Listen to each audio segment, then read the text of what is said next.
Hi, welcome to another episode of Unique Moments, where we take a moment to breathe, take a moment to be, featuring my dog. And we connect mind, body, and spirit, and we're healing. We are healing. So in today's episode, we are going to talk about walking, most underrated form of exercise, but not only about how it can be used as a tool for exercise, but how it transformed my life personally, and just the benefits of something as simple as walking. And so for this episode, we pulled a card, past, present, and future. And for this one, I am going to read. It comes with like a little booklet, so I am going to read that. And it's actually integrating past, present, and future. So integration is the key.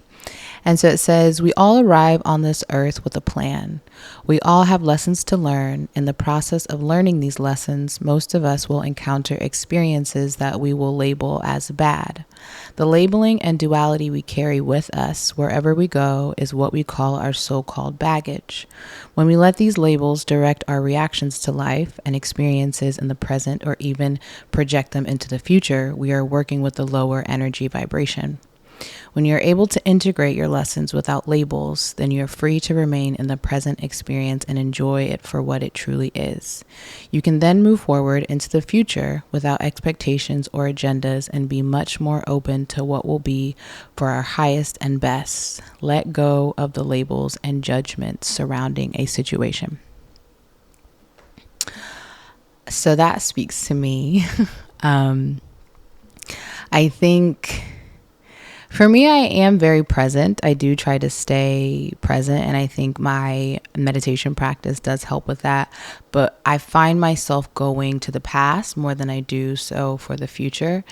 And I think just reminiscing and thinking about what could I have done differently, or how did that shape where I am today, or my mind isn't really in the future too much, but sometimes it is, what are we going to do in a year from now? What are we going to do in 3 years, 5 years from now?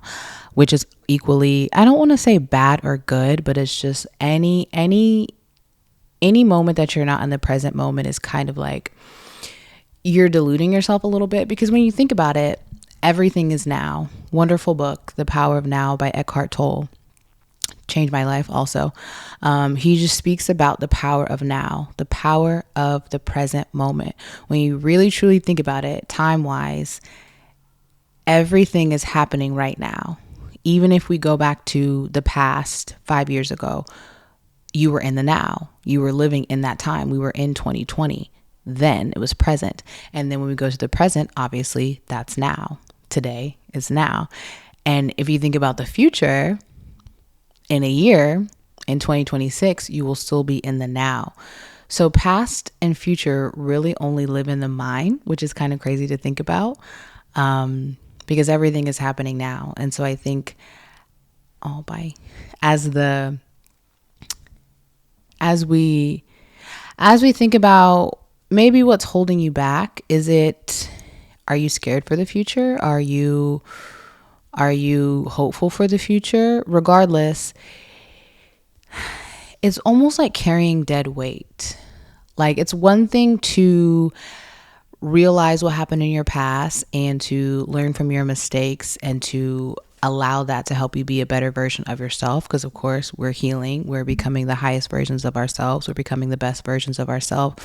But at some point, and this is my problem with therapy, at some point, you have to stop bringing up the past, because then it's getting in the way of your now. It's getting in the way. And so I'm a big advocate for therapy, been to therapy. I've had 2 amazing therapists in my entire life.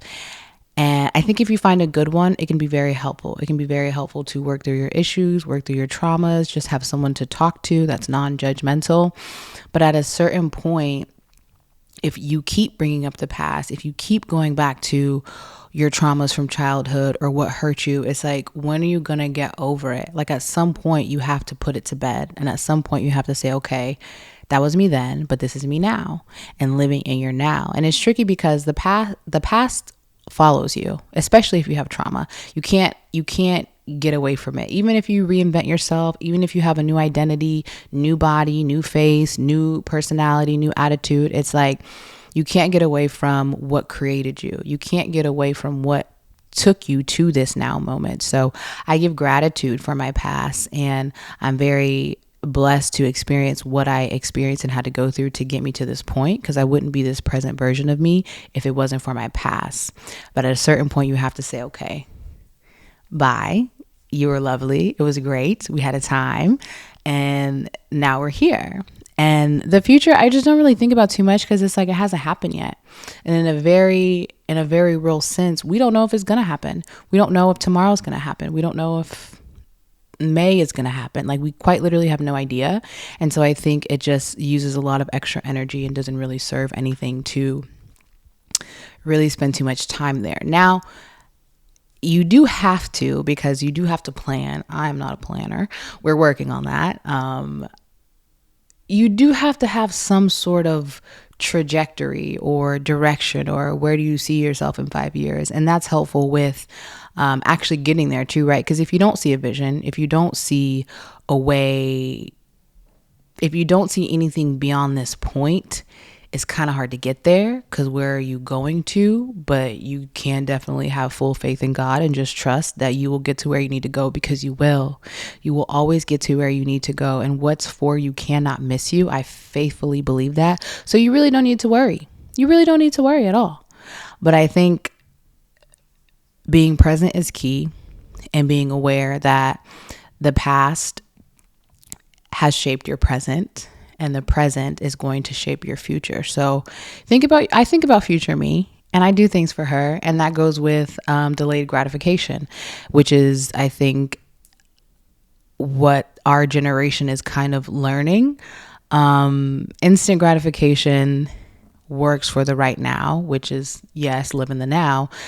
But then we also have to practice delayed gratification to live for the future. So it's really weird. But the way that I think about it is like the past, present, and future, they all work together.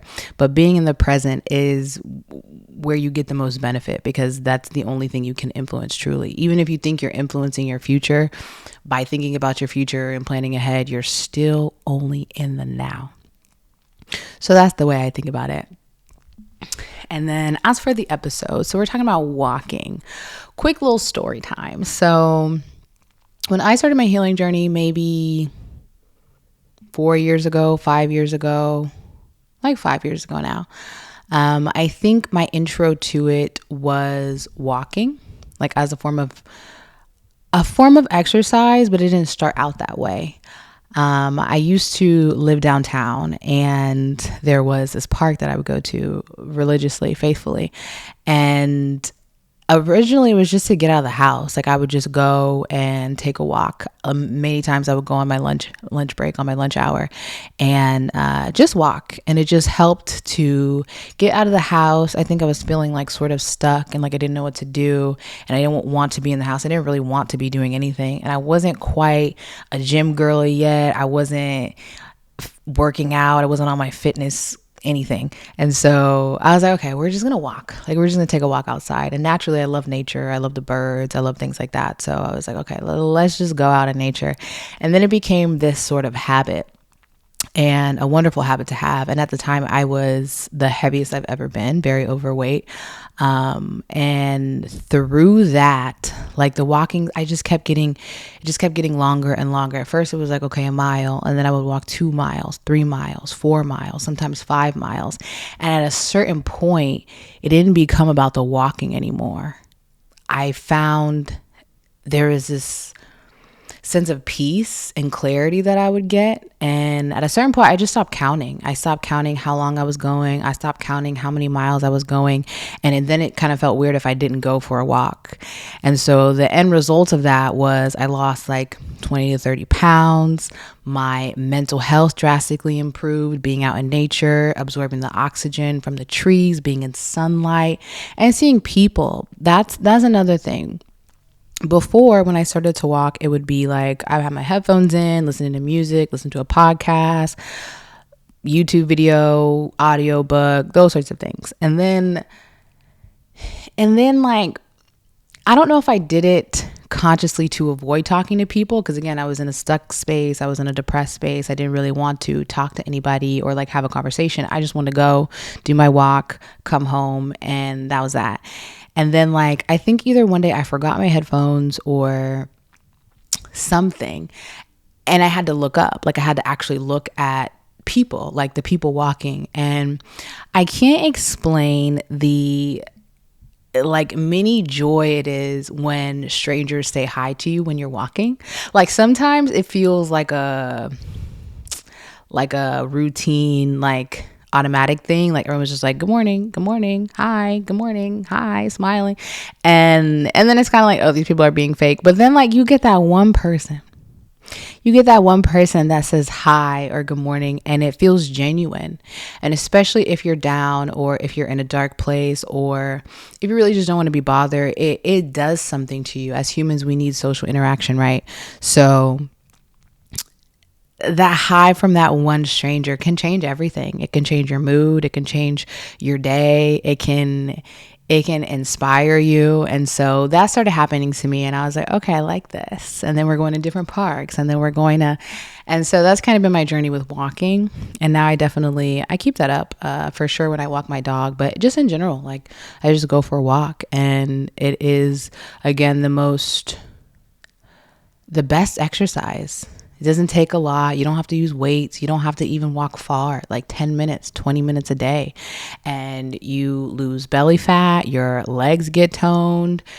Like it's transformational. Truly, it's transformational. So I recommend walking to anyone and everyone, whether you're on a weight loss journey or you just want to clear your head, you're trying to improve your mental health. Like it does wonders for your mental health. The fresh air, the oxygen, the nature, the birds, like seeing certain birds. For me, I believe like some animals are symbols.